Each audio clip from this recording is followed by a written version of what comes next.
ओम शांति। आज 20 फरवरी 2025 प्रातः मुरली। ओम शांति।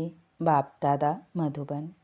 आज बाबा ने कहा, मीठे बच्चे, अब विकारों का दान दो तो ग्रहण उतर जाए और यह तमोप्रधान दुनिया सतोप्रधान बने। आज का मुरली से प्रश्न, तुम बच्चों को किस बात से कभी भी तंग नहीं होना चाहिए। उत्तर में बाबा ने कहा, तुम्हें अपनी लाइफ यानी जीवन से कभी भी तंग नहीं होना चाहिए, क्योंकि यह हीरे जैसा जन्म गाया हुआ है।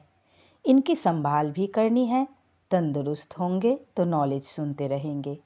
यहाँ जितना दिन जिएंगे कमाई होती रहेगी, हिसाब किताब चुकतू होता रहेगा। आज का मुरली से गीत ओम नमः शिवाय। ओम शांति। आज गुरुवार है। तुम बच्चे कहेंगे सद्गुरुवार, क्योंकि सतयुग की स्थापना करने वाला भी है। सत्यनारायण की कथा भी सुनाते हैं प्रैक्टिकल में। नर से नारायण बनाते हैं। गाया भी जाता है सर्वों का सद्गति दाता, फिर बृहस्पति भी है। यह मनुष्य सृष्टि का झाड़ है, जिसको कल्प वृक्ष कहते हैं। कल्प कल्प अर्थात 5000 वर्ष बाद फिर से हूबहू रिपीट होता है। झाड़ भी रिपीट होता है ना। फूल 6 मास निकलते हैं, फिर माली लोग जड़ निकाल रख देते हैं, फिर लगाते हैं तो फूल निकल पड़ते हैं। अब यह तो बच्चे जानते हैं। बाप की जयंती भी आधा कल्प मनाते हैं, आधा कल्प भूल जाते हैं। भक्ति मार्ग में आधा कल्प याद करते हैं। बाबा कब आकर के गार्डन ऑफ फ्लावर स्थापन करेंगे। दशाएं तो बहुत होती है ना।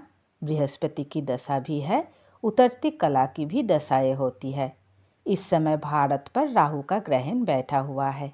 चंद्रमा को भी जब ग्रहण लगता है तो पुकारते हैं, दे दान तो छूटे ग्रहण। अब बाप भी कहते हैं, यह 5 विकारों का दान दे दो तो छूटे ग्रहण। अभी सारी सृष्टि पर ग्रहण लगा हुआ है। 5 तत्वों पर भी ग्रहण लगा हुआ है, क्योंकि तमो प्रधान है। हर चीज़ नई फिर पुरानी जरूर होती है। नई को सतो प्रधान, पुरानी को तमो प्रधान कहते हैं। छोटे बच्चे को भी तमो प्रधान महात्मा से भी ऊंच गिना जाता है, क्योंकि उनमें 5 विकार नहीं रहते। भक्ति तो सन्यासी भी छोटेपन में करते हैं।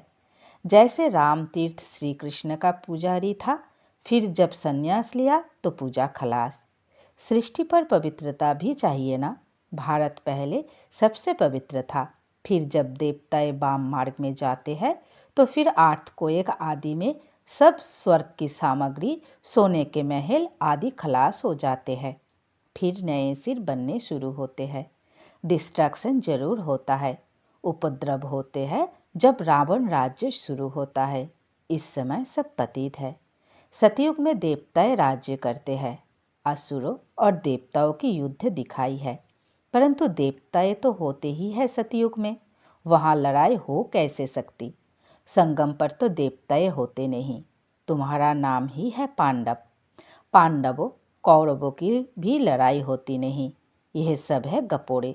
कितना बड़ा झाड़ है, कितने अथाह पत्ते हैं, उनका हिसाब थोड़ी ही कोई निकल सकते।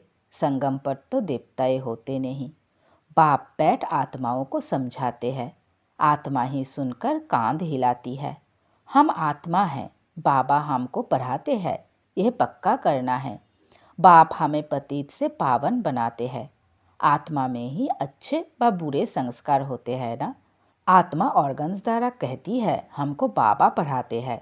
बाप कहते हैं हमको भी ऑर्गन्स चाहिए जिससे समझाऊं।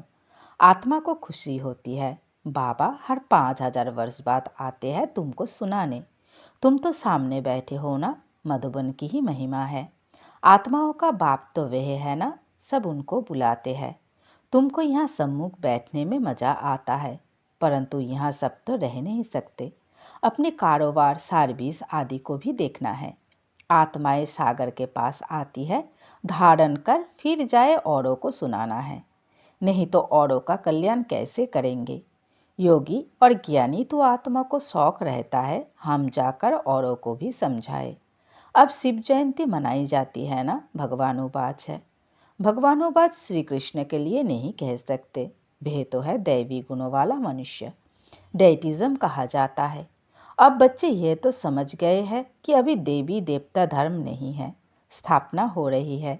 तुम ऐसे नहीं कहेंगे कि हम अभी देवी देवता धर्म के हैं, नहीं, अभी तुम ब्राह्मण धर्म के हो, देवी देवता धर्म के बन रहे हो। देवताओं का परछाया इस पतित सृष्टि पर नहीं पड़ सकता है, इसमें देवताएं आ नहीं सके। तुम्हारे लिए नई दुनिया चाहिए। लक्ष्मी की भी पूजा करते हैं तो घर की कितनी सफाई कर देते हैं, अब इस सृष्टि की भी कितनी सफाई होनी है। सारी पुरानी दुनिया ही खत्म हो जानी है। लक्ष्मी से मनुष्य धन ही मांगते हैं। लक्ष्मी बड़ी या जगदम्बा बड़ी? अम्बा। अम्बा के मंदिर भी बहुत है, मनुष्य को कुछ भी पता नहीं है। तुम समझते हो लक्ष्मी तो स्वर्ग की मालिक, और जगत अम्बा जिसको सरस्वती भी कहते हैं वही जगत अम्बा फिर है लक्ष्मी बनती है। तुम्हारा पद ऊंच है, देवताओं का पद कम है। ऊंचते ऊंच तो ब्राह्मण चोटी है ना, तुम हो सबसे ऊंच, तुम्हारी महिमा है। सरस्वती जगदम्बा उनसे क्या मिलता है? सृष्टि की बादशाही। वहाँ तुम धनवान बनते हो, विश्व का राज्य मिलता है। फिर गरीब बनते हो, भक्ति मार्ग शुरू होता है। फिर लक्ष्मी को याद करते हैं, हर वर्ष लक्ष्मी की पूजा भी होती है। लक्ष्मी को हर वर्ष बुलाते हैं, जगत अम्बा को कोई हर वर्ष नहीं बुलाते हैं। जगदम्बा की तो सदैव पूजा होती ही है, जब चाहे तब अम्बा के मंदिर में जाए। यहाँ भी जब चाहो जगदम्बा से मिल सकते हो। तुम भी जगत अम्बा हो ना, सबको विश्व का मालिक बनने का रास्ता बताने वाले हो। जगदम्बा के पास सब कुछ जाकर मांगते हैं, लक्ष्मी से सिर्फ धन मांगते हैं। उनके आगे तो सब कामनाएं रखेंगे, तो सबसे ऊंच मर्तबा तुम्हारा अभी है, जबकि बाप के आकर बच्चे बने हो। बाप वर्षा देते हैं। अभी तुम हो ईश्वरीय संप्रदाय, फिर होंगे दैवी संप्रदाय। इस समय सब मनोकामनाएं भविष्य के लिए पूरी होती है।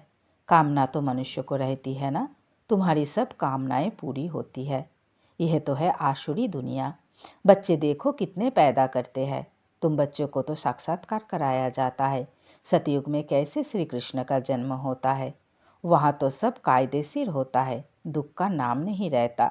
उनको कहा ही जाता है सुखधाम। तुमने अनेक बार सुख में पास किया है, अनेक बार हार खाई है और जीत भी पाई है। अभी स्मृति आई है कि हमको बाबा पढ़ाते हैं, स्कूल में नॉलेज पढ़ते हैं, साथ साथ मैनर्स भी सीखते हैं ना। वहाँ कोई इन लक्ष्मी नारायण जैसे मैनर्स नहीं सीखते हैं। अभी तुम दैवी गुण धारण करते हो, महिमा भी उनकी ही गाते हैं, सर्वगुण संपन्न। तो अभी तुमको ऐसा बनना है। तुम बच्चों को अपनी इस लाइफ से कभी तंग नहीं होना चाहिए, क्योंकि यह हीरे जैसा जन्म गाया हुआ है। इनकी संभाल भी करनी होती है। तंदुरुस्त होंगे तो नॉलेज सुनते रहेंगे, बीमारी में भी सुन सकते हैं, बाप को याद कर सकते हैं। जहाँ जितना दिन जिएंगे सुखी रहेंगे, कमाई होती रहेगी, हिसाब किताब चुकता होता रहेगा। बच्चे कहते हैं बाबा सतयुग कब आएगा, यह बहुत गंदी दुनिया है। बाप कहते हैं अरे पहले कर्मातीत अवस्था तो बनाओ, जितना हो सके पुरुषार्थ करते रहो। बच्चों को सिखलाना चाहिए कि शिव बाबा को याद करो, यह है अव्यभिचारी याद। एक शिव की भक्ति करना वह है अव्यभिचारी भक्ति, सतो प्रधान भक्ति। फिर देवी देवताओं को याद करना वह है सतो भक्ति। बाप कहते हैं उठते बैठते मुझ बाप को याद करो। बच्चे ही बुलाते हैं हे पतित पावन, हे लिबरेटर, हे गाइड, यह आत्मा ने कहा है। बच्चे याद करते हैं, बाप अभी स्मृति दिलाते हैं। तुम याद करते आए हो, हे दुख हरता सुख करता आओ, आकर दुख से छुड़ाओ, लिबरेट करो, शांति धाम में ले जाओ। बाप कहते हैं तुमको शांति धाम में ले जाऊंगा, फिर सुख धाम में तुमको साथ नहीं देता हूँ, साथ अभी ही देता हूँ। सभी आत्माओं को घर ले जाता हूँ। मेरा अभी पढ़ाने का साथ है और फिर वापिस घर ले जाने का साथ है। बस मैं अपना परिचय तुम बच्चों को अच्छी रीति बैठ सुनाता हूँ। जैसे जैसे जो पुरुषार्थ करेंगे उस अनुसार फिर वहाँ प्रारब्ध पाएंगे। समझ तो बाप बहुत देते हैं, जितना हो सके मुझे याद करो तो विकर्म विनाश होंगे और उड़ने के पंख मिल जाएंगे। आत्मा को कोई ऐसे पंख नहीं है। आत्मा तो एक छोटी बिंदी है। किसको यह पता नहीं है कि आत्मा में कैसे 84 जन्मों का पाठ नोंधा हुआ है। ना आत्मा का किसको परिचय है, ना परमात्मा का परिचय है। तब बाप कहते हैं मैं जो हूँ, जैसा हूँ, मुझे कोई भी जान नहीं सकता है।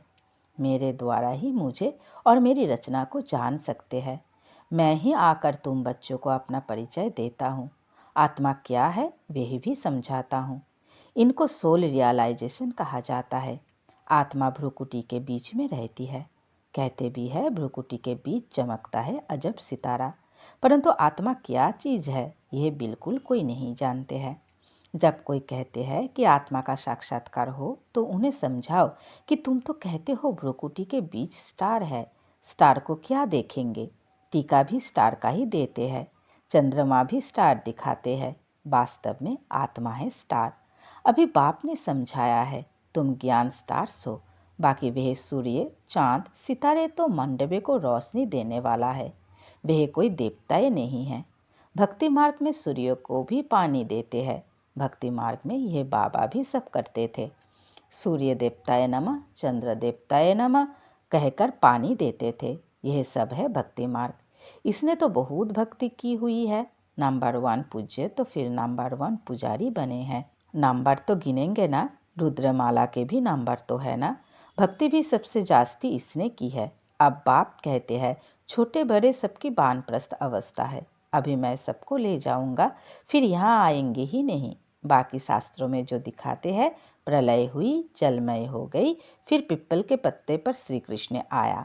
बाप समझाते हैं सागर की कोई बात नहीं। वहाँ तो गर्भ महल है जहाँ बच्चे बहुत सुख में रहते हैं। यहाँ गर्भ जेल कहा जाता है। पापों को भोगना गर्भ में मिलती है। फिर भी बाप कहते हैं मनमाना भाव मुझे याद करो। प्रदर्शनी में कोई पूछते हैं सीढ़ी में और कोई धर्म क्यों नहीं दिखाए है। बोलो औरों के 84 जन्म तो है नहीं, सब धर्म झाड़ में दिखाए हैं। उससे तुम अपना हिसाब निकालो कि कितने जन्म लिए होंगे। हमको तो सीढ़ी 84 जन्मों की दिखानी है, बाकी सब चक्र में और झाड़ में दिखाए हैं। इनमें सब बातें समझाई है। नक्शा देखने से बुद्धि में आ जाता है ना, लंदन कहाँ है, फलाना शहर कहाँ है। बाप कितना सहेज कर समझाते हैं। सभी को यही बताओ कि 84 का चक्र ऐसे फिरता है।